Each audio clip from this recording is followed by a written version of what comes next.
I'm Georgia Dunstan-Brown from Newsbeat. Children today are faced with so many different advanced technologies that it often makes you wonder if it's damaging their ability to have a creative imagination. So I decided to have a look at both sides of the spectrum. One child that had grown up in the early 1900s versus one child grown up in present day. Meet Marion Brown. She currently lives in an Auckland rest home and has reached the milestone of getting to 100. She's especially proud of her Queen's birthday card. She had a humble childhood growing up in a Christian family, and her idea of entertainment is simple, but it's not far off what children do today for fun. I had a beautiful doll. She was beautifully dressed, a baby doll. And you played with the doll a lot? That was my favourite doll. She was called Pansy, and she was exquisitely dressed. Marion's entertainment isn't far off what children do today. She talks about her love for playing ball. Well, we used to play ball.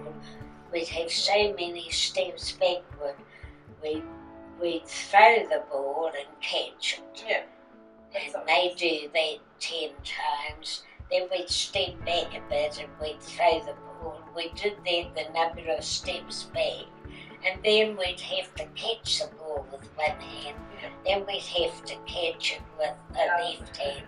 Then we'd have to clap and catch it. Then we'd have to clap again. Then we'd have to go, I can't do it now.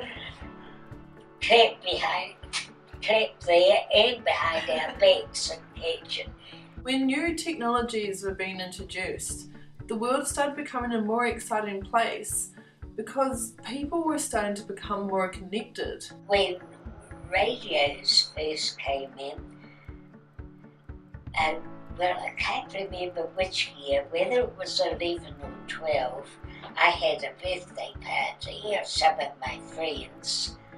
And in those days, you could write into the radio, and the auntie in the children's session that was in the afternoon would wish the child happy birthday. Yeah.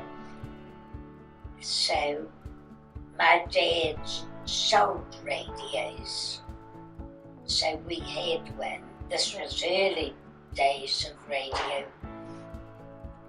So Mother arranged that the auntie called me at a certain time. So all the girls that I had in my party, we all trooped into the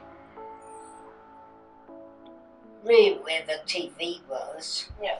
And sure enough, the auntie said,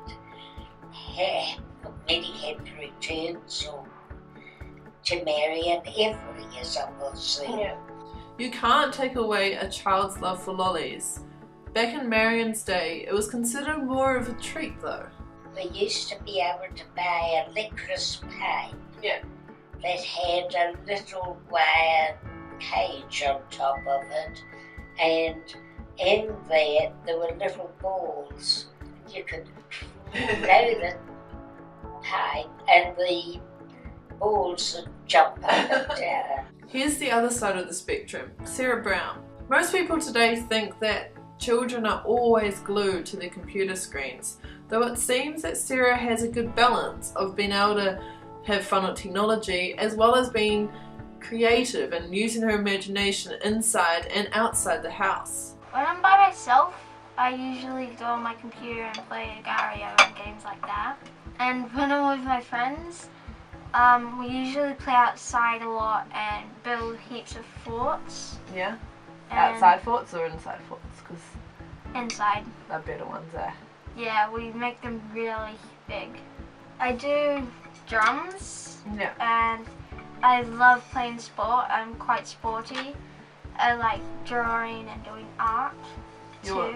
Your mum was saying that you like looking at YouTube tutorials for how to draw things and how to make things. Yeah, I watched this person.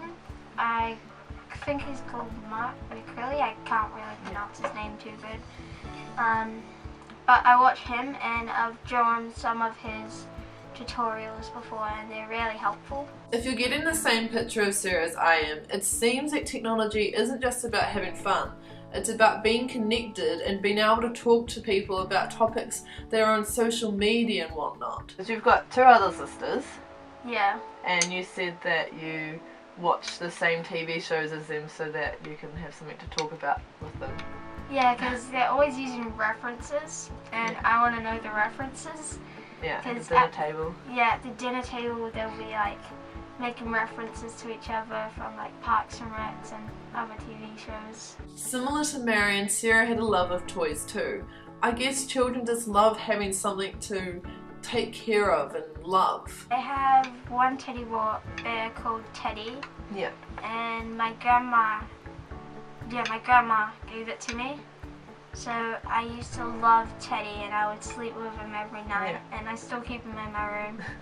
So it seems even though Marion and Sarah are worlds apart, there are always going to be the same things in every child. A willingness to learn, a willingness to have fun, and a willingness to be connected, and a willingness to love. Our world is moving at a fast pace, but some things are never going to change, and that's a child. Deep down, even though there's technology, it's just, the imagination is just always going to be there. I'm Georgia Dunstan-Brown for Newsbeat.